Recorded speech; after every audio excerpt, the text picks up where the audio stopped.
அன்பானவர்களே, அன்பு வணக்கங்கள். இறந்தவரை சுற்றி அமர்ந்து அழுவதை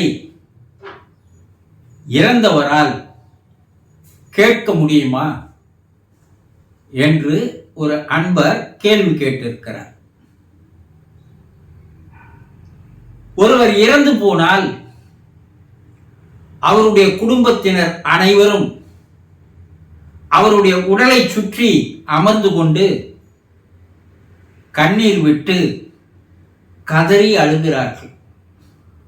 ஐயோ, இறந்துட்டாரே, நாங்க இதை எதிர்பார்க்கலையே, அவரு இன்னும் கொஞ்ச நாள் இருப்பாரு தானே நினைச்சிருந்தோம். அவர் இல்லாம எங்களால எப்படி இருக்க முடியும்? அந்த உறவை உடனே துண்டிச்சுக்க முடியுமா? அதை ஜீரணம் செய்யதான் முடியுமா? இல்லை ஏத்துக்க தான் முடியுமா என்று அவருடைய உடலை சுற்றி அமர்ந்து கொண்டு அழுவது என்பது நம்முடைய வீடுகளிலே நடைபெறுகின்ற ஒரு பொதுவான நிகழ்ச்சி இல்லையா?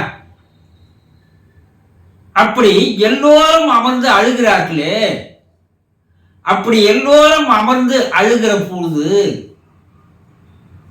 அந்த குடும்ப உறுப்பினர்கள் அழுவதை இறந்து போனவரால் கேட்க முடியுமா? கேட்க முடியாது. அப்ப எதுக்காக இவங்க இப்படி எல்லாம் அழுகுறாங்க? புரியலையே. சித்தர் பாடல் ஒன்று நினைவுக்கு வருகிறது.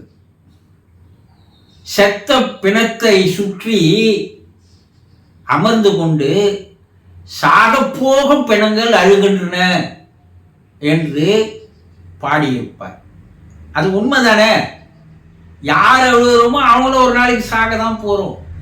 அப்போ நம்மளை சுத்தி எல்லாரும் உட்கார்ந்து அழுவாங்க. இப்படி அழுவது என்பது பரம்பரையாக வந்து கொண்டிருக்கின்ற ஒரு நிகழ்வு. ஆனா அதுல ஒருத்தர் தெளிவா கேள்வி கேட்கிறார்.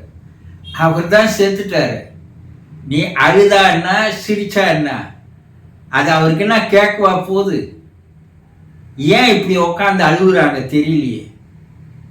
சில மதங்களில் இறந்து போனவரை சுற்றி அமர்ந்து கொண்டு அழுவதில்லை. ஆனா பெரும்பான்மையான மதங்கள் இறந்தவரை சுற்றி அழுகிறது இல்லையா? இயற்கையாக நடக்கின்ற ஒன்று தானே.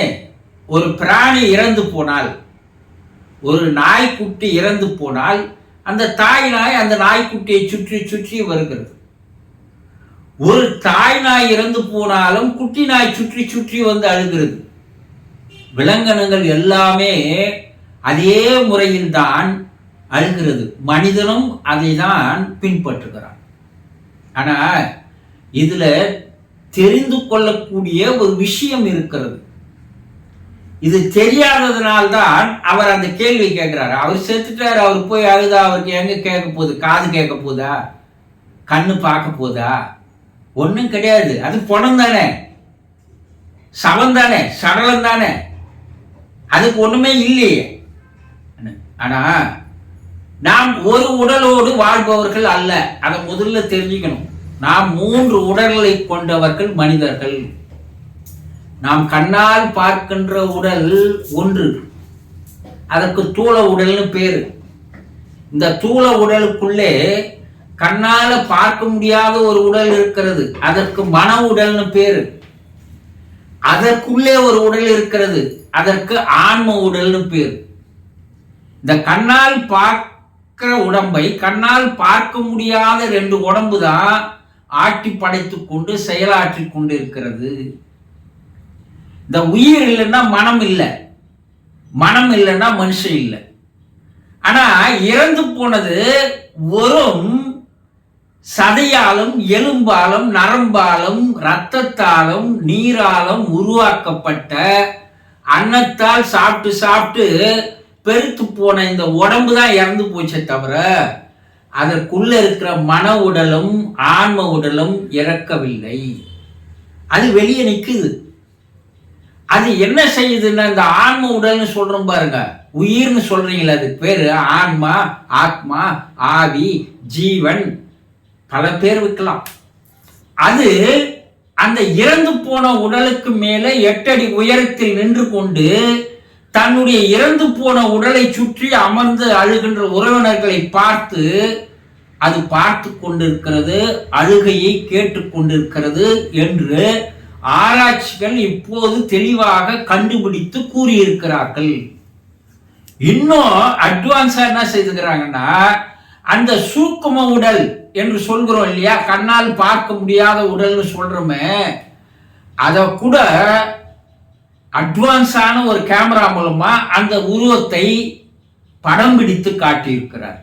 அந்த உடலுக்கு மேலே 8 அடி உயரத்தில் அந்த ஆன்ம உடல் இருக்கிறது, அந்த மன உடல் இருக்கிறது. அந்த மன உடலும் ஆன்ம உடலும் சேர்ந்த உடல், அது ஒரு ஆவி உருவத்தில் இருக்கின்ற அந்த உடல் தன்னுடைய தூள உடலை சுற்றி அமர்ந்து அழுகின்ற சொந்தங்களை, உறவினர்களை, உடன்பிறப்புகளை, தாய் தந்தையரை, பிள்ளைகளை எல்லாம் பார்த்து அது ஏன் நம்ம உடம்ப சுத்தி அழுகுறாங்க, நம்ம தான் தூங்கிட்டு இருக்கிறோமே, அப்ப ஏன் இவங்க எல்லாரும் நம்ம சுத்தி அழுதுன்னு இருக்கிறாங்க அது கேட்கிறது. அது இறந்து போனதை நம்பல முதல்ல. ஆக இறந்து போனவர்களுடைய குரலையும் அவர்களுடைய பேச்சுக்களையும்